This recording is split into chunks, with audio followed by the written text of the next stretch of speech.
Hey, you know that staring directly at the sun is bad for you, right? Okay, so you remember how the sun said that one day he'll become a red giant and swallow all of us? Yup, that's hard to forget. So what now? How do we escape this freak of nature? Hey, shh! Remember we're talking about it got us last time? Well, sorry if I'm trying to save us from literally the end of the world! Just let it rest, man. Ugh, you don't get it. I'll find someone smarter. Okay, ouch.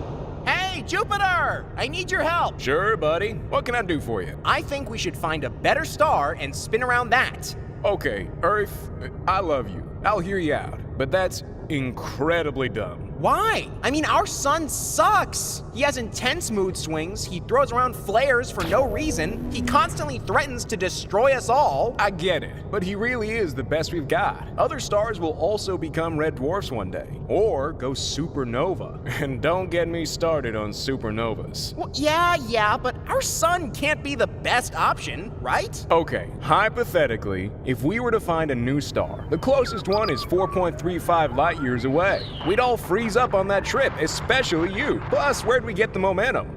We'd have better chances of building a new sun right here. Building a new sun, huh? This can't end well.